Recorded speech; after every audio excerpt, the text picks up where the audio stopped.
अगोबाई ढगोबाई लागली कर. अगोबाई ढगोबाई लागली कर. अगोबाई ढगोबाई लागली कर. अगोबाई ढगोबाई लागली कर. ढगाला उन्हाची केवढी झळ. ढगाला उन्हाची केवढी झळ. थोडी न थोडकी लागली कर.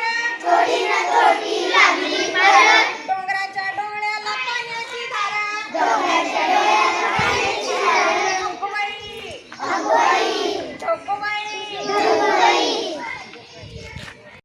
नमस्कार मित्रांनो, आज आपण जिल्हा परिषदेच्या शाळेमध्ये आलेलो आहोत. तर चिखली तालुक्यातील करतवाडी या गावाला कशा पद्धतीने या ठिकाणी शिक्षण विद्यार्थ्यांना दिले जाते आणि आज आपण बघतोय की संगणकीय ज्ञान या ठिकाणी विद्यार्थी या ठिकाणी घेतोय. परंतु त्याच धर्तीवर कुठेतरी या ठिकाणी हसत खेळत शिक्षण विद्यार्थ्यांना या ठिकाणी द्यावं आणि विद्यार्थ्यांच्या अंगामध्ये असणारे जे सुप्त गुण आहेत त्या सुप्त गुणांना सुद्धा या ठिकाणी वाव मिळावा, हा प्रयत्न या ठिकाणी शाळेच्या माध्यमातून या ठिकाणी सुरू आहे. नुकतंच शाळेला प्रारंभ झालेला आहे आणि आपण बघतोय शाळेच्या ग्राउंड मध्ये आपण आहोत. शिक्षिका विद्यार्थ्यांना कशा पद्धतीने या ठिकाणी हसत खेळत शिक्षण देते, जेणेकरून हे चिमुकले आहेत या चिमुकल्यांचा सर्वांगीण विकास कसा करावा आणि त्यांच्या शरीराची सुद्धा या ठिकाणी निगराणी कशी राखावी, हा प्रयत्न या गाण्यांच्या माध्यमातून होताना दिसतोय. काय आपलं नाव? माझं नाव सौभारती सतीश बेलोकर. अच्छा, बरं काय सांगणार आज या ठिकाणी मुलांना तुम्ही हसत खेळत शिक्षण देताय, हे जे गीतांच्या माध्यमातून त्यांना काय फायदा होऊ शकतो?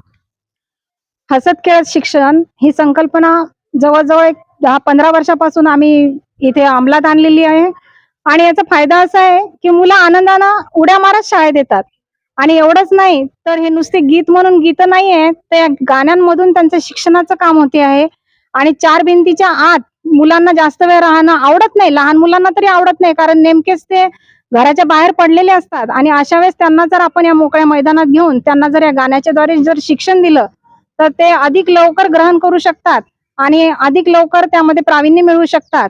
आणि मुलं सुद्धा मुख्य फायदा म्हणजे मुलं घरी न राहता आनंदाने उड्या मारत शाळेत येतात. हा सर्वात मोठा फायदा आम्हाला या आनंदायी शिक्षणामधून झाला. पुस्तकी ज्ञानच्या व्यतिरिक्त सुद्धा या ठिकाणी विद्यार्थ्यांना फायदा याच्यामध्ये होतोय.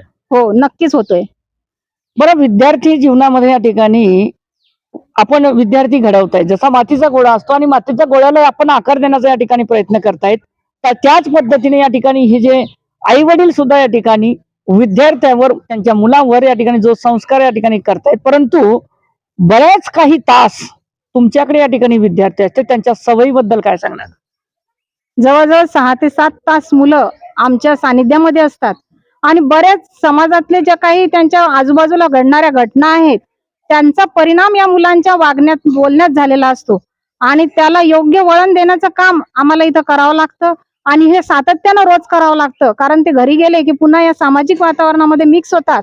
पण त्यांच्यावर आम्ही त्या मातीच्या गोळ्याला जसा आकार देतो तसा जर आपण रोज रोज जर देत राहिलो तर नक्कीच याच्यामध्ये या मुलांमध्ये फरक 100% पडत आहे आणि पडलेला आहे याच्या आधी सुद्धा. आणि सकारात्मक आम्हाला त्याच्यामध्ये फरक दिसून राहिले. मॅडम, आज ही जी संख्या आहे, मुलींची संख्या या ठिकाणी जास्त दिसते, जेणेकरून या ठिकाणी मुले या ठिकाणी भारतामध्येच नव्हे तर आंतरराज्यामध्ये सुद्धा या ठिकाणी अव्वल नंबर 1 या ठिकाणी राहिलेले आहेत. आपण एक महिला भगिनी आहेत, राष्ट्रमाता जिजाऊंच्या या जिल्ह्यामध्ये सातत्याने या ठिकाणी शिक्षणाचं एक पवित्र कार्य आपण या ठिकाणी करतायत. मुलींसाठी 2 शब्द काय सांगणार? क्रांतीज्योती सावित्रीबाई फुले यांनी ही स्त्री शिक्षणाची घडी आपल्यामध्ये बसवलेली आहे. त्यांच्यामुळेच मी सुद्धा आज एक स्त्री शिक्षिका होऊ शकलेली आहे, घराबाहेर पडू शकलेली आहे.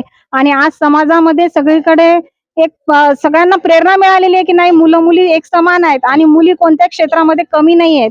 आणि बाहेरचं जर सामाजिक वातावरण बघितलं आज तुम्ही तर आज खरोखर स्थिती अशी आहे की फक्त मुलीच आपल्या आई वडिलांना सांभाळून राहिलेल्या आहेत, मुलं कुठेतरी कमी पडून राहिलेले आहे. आई वडिलांना अपेक्षा मुलींकडून वाढलेल्या आहेत आणि त्याच्यामुळे ते मुलींना अजिबात मागे ठेवू इच्छित नाहीत.